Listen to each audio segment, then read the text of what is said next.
An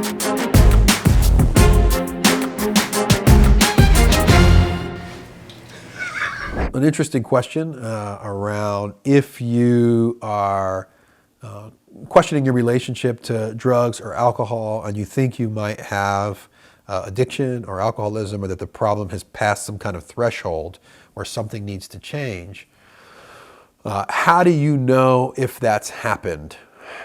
Well, first of all, I would say you know.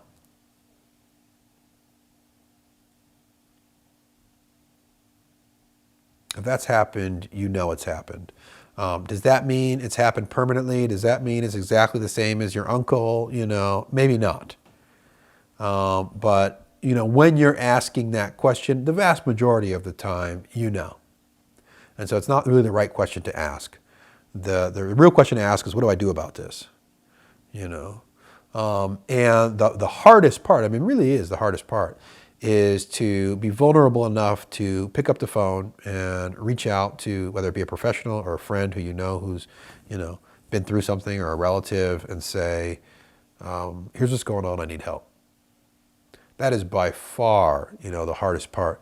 And there's a reason why that's so hard. It's not just the vulnerable of being seen in a vulnerable moment, or the vulnerability of being seen in a vulnerable moment.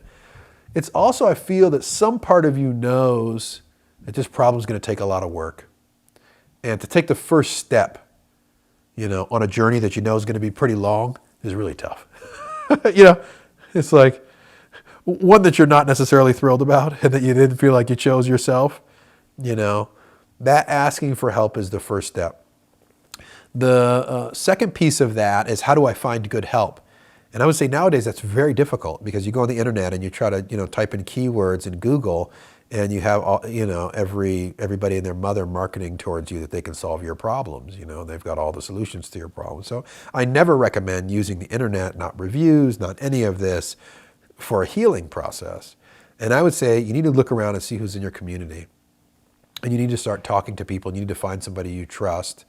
And then, that person that you trust knows somebody that they trust, until you can get kind of a firm word of somebody who could help place you in treatment, maybe somebody who's been to a good treatment program, maybe somebody who knows a great addiction therapist, or a counselor, or a mentor, or a case manager, or an interventionist, or whatever it is you're looking for.